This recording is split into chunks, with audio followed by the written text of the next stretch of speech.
कैसे हो मेरे झल्लो। मौज मस्ती सीरीज को इतना प्यार देने के लिए आप सभी का बहुत धन्यवाद। तो मेरे झल्लो, यह सीरीज का 10वां भाग है। पहले भाग में आपने पढ़ा कि मैं कैसे उस डॉक्टर के क्लिनिक से निकलकर एक होटल के पास आ गई थी और वहां पर मुझे एक ठरकी बूढ़ा मिल गया था।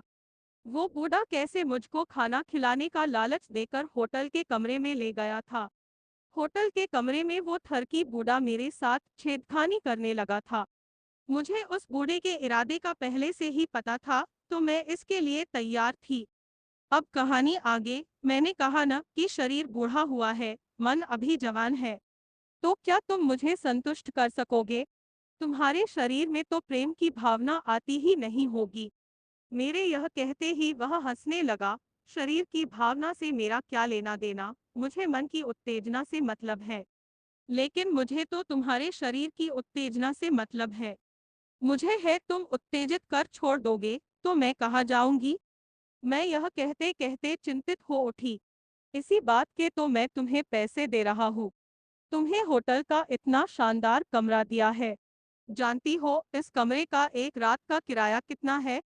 पूरे 1000 रुपए। यह कहते कहते बूढ़ा मेरे करीब आकर खड़ा हो गया। मैं उसे मना नहीं कर पाई। उसके मुंह में असली दांत तो थे नहीं, बनावटी दांतों से ही उसने मेरे नर्म और गुलाबी गाल को कसकर चूम लिया। मैं दर्द के मारे बिलबिलाकर 2 कदम पीछे हट गई।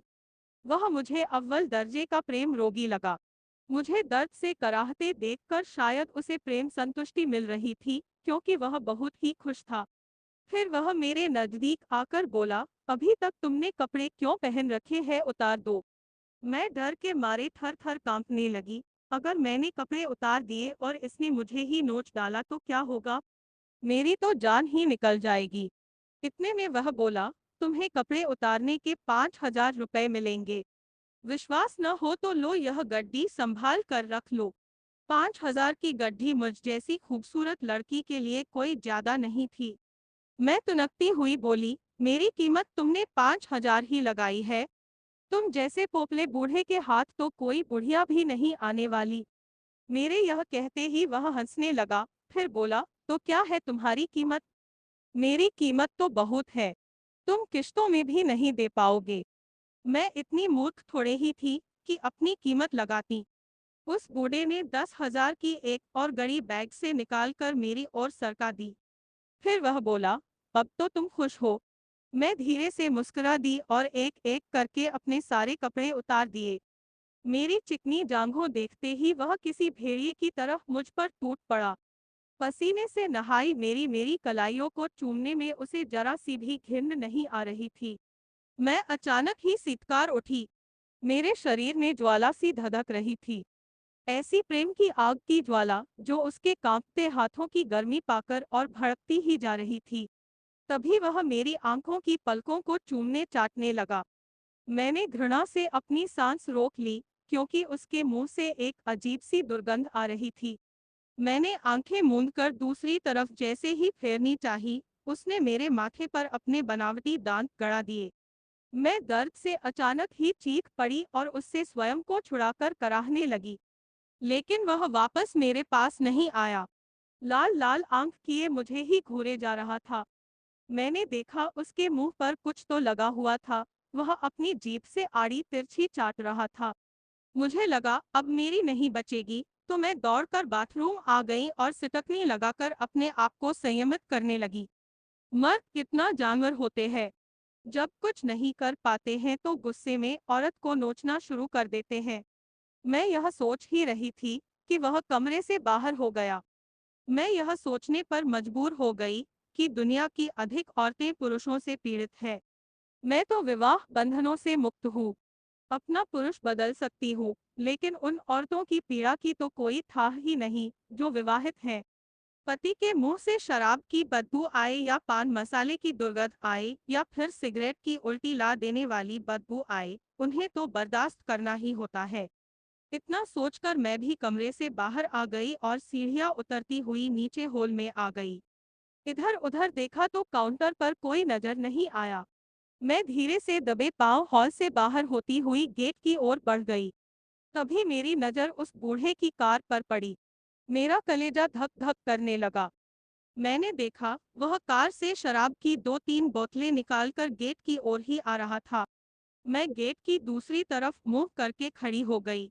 उसने मुझे देखा, वह डगमगाते पैरों से चला गया। शायद वह मेरे लिए ही शराब की बोतलें ले जा रहा था। उसके जाते ही मैं गेट से बाहर आ गई और पैदल ही सड़क पर दौड़ने लगी। मैं बुरी तरह से हांफ रही थी। एक खूबसूरत अकेली औरत के लिए दुनिया की राहें कितनी पथरीली और कठिन होती है। मेरा तो दम घुटने लगा था, लेकिन मैं अब उतनी परेशान और चिंतित नहीं थी। मेरे पास पूरे 15,000 रुपए थे। मैं किसी भी शानदार होटल में कुछ दिनों तक चैन से रह सकती थी। मैं उस शहर को ही छोड़ देना चाहती थी, जहाँ के पुरुष बूढ़े और मानसिक रोगी थे। मेरे लिए यह कितनी हैरानी की बात थी कि अब तक मेरे संपर्क में आने वाले अधिकांश पुरुष बूढ़े ही थे। इससे यह बात तो मालूम हो ही गई कि एक कमसिन और खूबसूरत स्त्री के कद्रदान अधेड़ उम्र के पुरुष ही ज्यादा है। देने के लिए पैसे भी उन्हीं के पास है। युवा पुरुष प्रेम में संतुष्टि तो दे सकते हैं, पर पैसे खर्च नहीं कर सकते हैं। उन्हें घर पर पैसों का हिसाब देना होता है। वे पूरी तरह से घर के मालिक नहीं होते हैं। बूढ़ों का क्या, उनकी पत्नियां उन्हें घास डालती नहीं, बच्चे उनसे रुपए पैसों हिसाब लेते नहीं। पत्नी की से उपेक्षित और आर्थिक रूप स्वतंत्र बूढ़े अपनी अय्याशियों पर आए दिन धन लुटाने के लिए पूरी तरह से आजाद होते हैं। मुझे धन कमाना है, तो बूढ़ों को फंसाना होगा। बूढ़ों का साथ थोड़ा जोखिम भरा है, तो क्या हुआ? वे मेरे हुस्न का सही मूल्यांकन तो करते हैं। तभी मैं फिर एक दूसरे होटल के सामने आ खड़ी हुई। अंदर आकर कमरे का पता किया तो एक कमरा खाली था। मैं एडवांस पैसे जमा कर होटल के कमरे में आ गई। कमरे के अंदर की व्यवस्था बड़ी ही अनोखी और लुभावनी थी। सारे आधुनिक साजो सामान कमरे में मौजूद थे। मुझे कहीं बाहर जाने की जरूरत नहीं थी। इधर कई दिनों से मैं ठीक से सो नहीं पाई थी। दरवाजा बंद कर पलंग पर निडाल पड़ गई, लेकिन नींद आंखों से कोसों दूर थी। फिर सोचा क्यों न कोई टीवी प्रोग्राम देख लूं। अभी मैंने टीवी ऑन ही किया था कि बगल वाले कमरे से अजीब सी आवाज सुनाई देने लगी। मैंने टीवी ऑफ कर दिया। आवाज में बड़ा ही दर्द था। मैं दरवाजे से कान लगाकर सुनने लगी। अगले पल ही मैंने यह पता लगा लिया कि यह आवाज बगल वाले कमरे से ही आ रही है और यह किसी युवा स्त्री की आवाज है।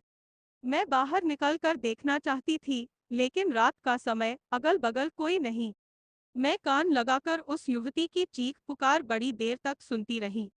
अंत में जब मुझे बर्दाश्त नहीं हुआ तो दरवाजा खोलकर बाहर आ गई और दबे पांव सीढ़ियां उतर गई।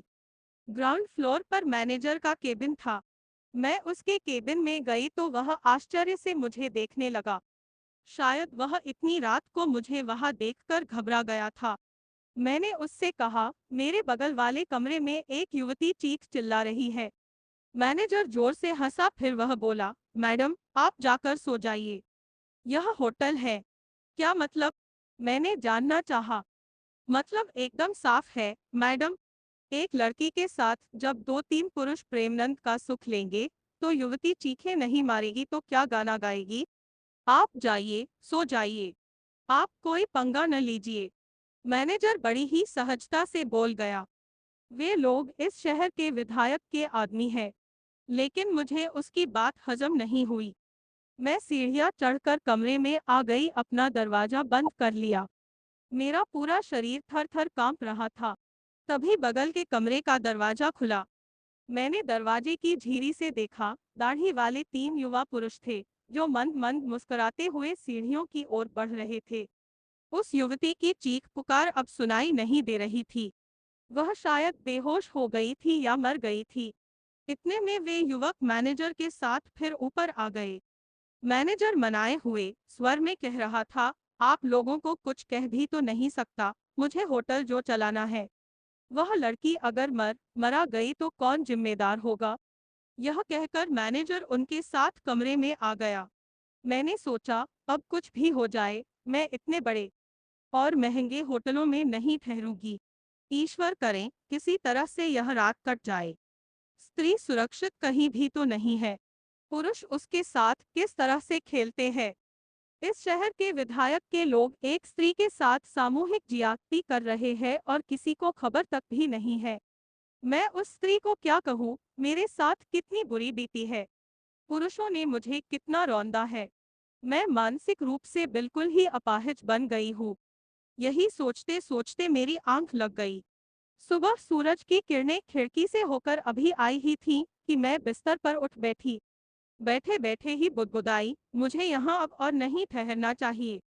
होटल, क्लब, सार्वजनिक स्थल अकेली औरत के लिए सुरक्षित नहीं है। पुरुष उनके साथ ज्यादती भी करेंगे और उन्हें मौत के घाट भी उतार देंगे। एक औरत मरे या 20 औरतें, किसी को भी इससे कोई मतलब नहीं है। ऐसी जगहों पर मरने वाली औरतों के बारे में मर्दों की यही प्रतिक्रियाएं होंगी कि इन बदचलन औरतों का यही हश्र होना था। कोई भी यह नहीं सोचेगा कि ये औरतें यहाँ आई कैसे, इनको कौन यहाँ लेकर आया। कोई भी यह कबूल नहीं करेगा कि स्त्री को पुरुष ही उठाकर, बहला फुसलाकर या प्रलोभन देकर ऐसी जगहों पर ले आते हैं। बहुत कम ही ऐसी औरतें होती होंगी जो स्वयं चलकर यहाँ आती होंगी। अब मेरी तरफ सारी औरतें भाग्यहीन थोड़े ही है। मुझे तो मेरे माँ बाप ने ही बिगाड़ा है। सभी के माँ बाप ऐसे नहीं होते हैं। कोई आधे घंटे के भीतर ही मैं होटल का बिल अदा कर सड़क पर आ गई। सड़क का नजारा बड़ा ही विचित्र था। चुनाव प्रचार हो रहा था। बैनर लगी गाड़ियां सड़कों पर दौड़ रही थीं। मुझे अपनी किस्मत आजमाने का यह अच्छा मौका लगा, लेकिन समस्या यह थी कि मैं चुनाव प्रचार में शामिल कैसे हो। तभी मेरी नज़र एक 45 वर्षीय नेता टाइप के पुरुष पर पड़ी। मैंने देखा, वह मुझे ही एकटक देख रहा था। मैं समझ गई, उसको मेरा सौंदर्य भा गया है। मैं अचानक ही मुस्कुरा पड़ी। वह गाड़ी से उतरकर मेरे पास आकर खड़ा हो गया और मुझे देखते हुए बोला, अकेली हो? वह ऐसे बोला जैसे सब कुछ जानता हो। मैं परेशान और हताश थी। उस पुरुष को देखते हुए बोली, हाँ मैं अकेली हूँ, लेकिन तुमने यह जाना कैसे? हम नेता लोग आदमी को पहचानने का ही तो काम करते हैं। तुम हमारी पार्टी का चुनाव प्रचार करोगी? उस नेता के यह कहते ही मैं पूछ बैठी, लेकिन मुझे क्या मिलेगा? यह पूछो, तुम्हें क्या नहीं मिलेगा? तुम तो जवान और खूबसूरत हो। उसके मुंह से यह सुनते ही मैं सहसा ही बोल पड़ी, मेरी जवानी और खूबसूरती से इस चुनाव प्रचार का क्या संबंध है? जनता को मूर्ख तुम्हारी जवानी और खूबसूरती ही तो बना सकती है। आओ मेरे साथ गाड़ी में। यह कहकर वह अपनी गाड़ी की ओर बढ़ गया। मैं भी उधर ही बढ़ गई।